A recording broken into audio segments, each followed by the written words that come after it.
اعوذ باللہ من الشیطان الرجیم بسم اللہ الرحمن الرحیم۔ تعریف و توصیف اللہ تبارک و تعالیٰ کے لیے سزاوار ہے جس نے کن سے کائنات کو وجود میں لایا۔ ہزاروں درود و سلام ہو خاتم النبیین احمد مجتبیٰ محمد مصطفیٰ صلی اللہ علیہ وسلم پر اور آپ کے تابع تام مامور من اللہ داعی اللہ حضور میرا سید محمد جیون پوری مہدی موعود علیہ الصلاۃ والسلام پر۔ محترم مقام حضرت مولانا سید مطیع اللہ ذاکر منوری صاحب، حضرت حافظ سید دلاور میاں صاحب، مرشد نظام،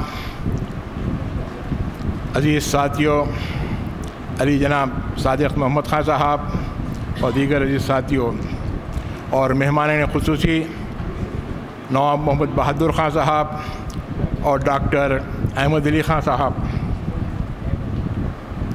میاں ادھر آ جائیں میاں۔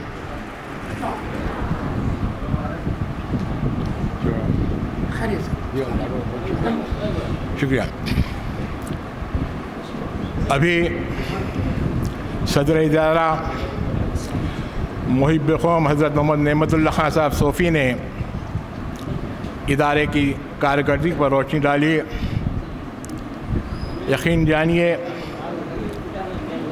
جس طریقے سے انہوں نے اس فقیر کا ذکر کیا اس قابل نہیں ہو، لیکن جو چیز مجھ میں پیدا ہوئی وہ صحبت صادقین سے پیدا ہوئی، مرشدین کے خدمت سے رہنے سے پیدا ہوئی، مرشدین کے واعظ تقریر سننے سے سعادت آزاد ہوئی، اور دینی کتب سے مجھ میں دینی تعلیمی مذہبی کا جو شوق پیدا ہوا اس میں بہت سارا کردار حضرت مولانا ابوالعرفان سید خنمیر صاحب منوری صاحب کا ہے، جن کے تفسیر میں ہم ہمیشہ شریک ہو کر ان کے واعظ سے استفادہ کیا۔ پھر اس کے بعد حضرت مولانا سید نصرت المجتہدی صاحب، حضرت ابوالعیاض سید احمد صاحب منوری، حضرت سید الحی صاحب راشد منوری، اور پیر مرشد حضرت مولانا سید نجم الدین صاحب عز اللہ کی نظر کا ہے کہ مجھ میں دینی و مذہبی ذوق و شوق پیدا ہوا۔ دیکھیے آج بھی اس دور میں آپ اگر کچھ حاصل کر سکتے ہیں تو اگر آپ کے پاس ڈگری بھی نہ ہو تو وہ ہے صحبت سے حاصل کر سکتے ہیں۔ حضرت دینیار رحمۃ اللہ علیہ کا ایک دہریے سے مباحثہ ہوا۔ دہریہ اس کو کہتے ہیں جو خدا کو نہیں مانتا۔ حضرت دینیار کا ان سے جب مذاکرہ ہوا تو ہر وقت اس کے آگے آپ کو شکست ہوتے گئی، آپ ایک دلیل پیشتے انہیں دوسری دلیل پیشتا، آخر میں طے پایا گیا ہے کہ کیونکہ آگ جلائی جائے اور ہر ایک جنے اپنا ایک ایک ہاتھ اس آگ میں ڈال دیے جائے، اور جس کا ہاتھ جل جائے گا وہ سمجھو وہ شکست ہے، اس کی وہ ناکام ہے۔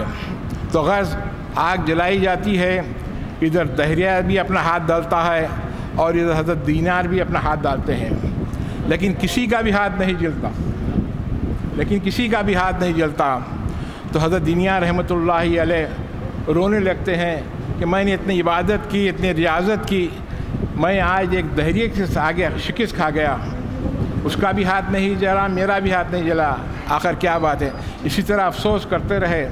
جب رات میں سوئے تو اللہ تبارک و تعالیٰ نے خواب کے ذریعے آپ کو اطلاع دی کہ اے دینیار، اگر اس کے ہاتھ کے ساتھ اگر آپ کا ہاتھ نہیں ہوتا تو ہاتھ جل جاتا تھا، کیونکہ تمہارا ہاتھ اس کے ساتھ تھا، اس لیے اس دونوں کے ہاتھ نہیں جلے۔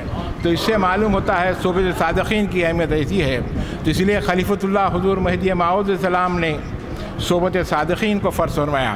آج ضرورت اس بات کی ہے، بالخصوص ہمارے نوجوانوں سے گزارش ہے کہ وہ اپنے اپنے مرشدین کرام علماء کرام کی صحبت میں رہیں، وہاں سے فیض حاصل کریں۔ نظر سے بہت کچھ ملتا ہے، اس نظر کو حاصل کرنے کی کوشش کریے۔ اس دنیا میں کوئی چیز ناممکن نہیں ہے، ہر چیز ممکن ہے۔ آج گھر بیٹھے سب کچھ حاصل کر لے سکتے ہیں۔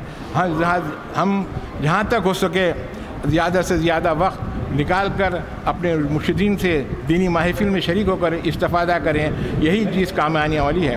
میں بالخصوص حضرت صدر ادارہ کا بہت ممنون و مشکور ہوں کہ ہم ادارے کے جانے سے آج تک جتنے بھی کتابیں 55 کتابیں شائع ہوئی ہیں، سیدھے سادے طریقے سے اس کی رسم اجرا ہوتی تھی. انہوں نے بہت بڑی دلچسپی لے کر آج کی اس محفل کری ہے، اس کا میں تہ دل سے ممنون و مشکور ہوں وقف کا، اور بالخصوص مرشد اکرام کا بے حد مشکور ہوں کہ اس تقریب میں آ کر اس میری خوشی کو دوبارہ کر دیا. رہی بات مہمان خصوصی کی، میں نے نواب محمد بہادر خان صاحب کو اس لیے منتخب کیا کہ حضرت علامہ شمسی علیہ رحمہ کے پہلی کتاب ہے سوال و جواب میں العقائد، اس کو آپ کے والد محترم نواب محمد بہادر خان صاحب نے نواب محمد بہادر خان صاحب نے شائع کیا تھا. پہلی کتاب سوال و جواب میں، اور قوم میں جو لکھی گئی تھی علامہ شمسی علیہ رحمہ نے العقائد کے 4 حصے سوال و جواب میں شائع کیے. پھر بعد میں اس کتاب کو ادارے تنظیم مہدیہ بھی شائع کی ہے. تو میں نے کہا کہ جب کہ آپ کے والد محترم نے اس کتاب کو شائع کیا سوال جواب میں، تو میں نے کہا اس کے حق بجانب اگر کوئی ہیں تو ہمارے نواب محمد بہادر خان صاحب ہیں، اس لیے ان کا چاہا. پھر ہمارے ڈاکٹر احمد علی خان صاحب بھی بہت ہی ملنسار آدمی ہیں، بہت ہی ہمدرد مہدی ہیں، تو وہ دوسری کتاب کے لیے آپ کے ہاتھوں سے رسم اجرا کر رہے ہیں. اور یہی ایک نظریہ تھا، اسی کے تحت ادارے تنظیم مہد نے آپ ان 2 شخصیتوں کو منتخب کیا ہے. بہرحال میں تمام سامعین کا، مرشد نظام کا، مقررین کا اور تمام جماعتوں کا شکر گزار ہوں کہ اس محفل میں تشریف لا کر میری ہمت افزائی کے لیے، جس کا میں آپ لوگوں کا ممنون مشکور ہوں گا. خدا حافظ.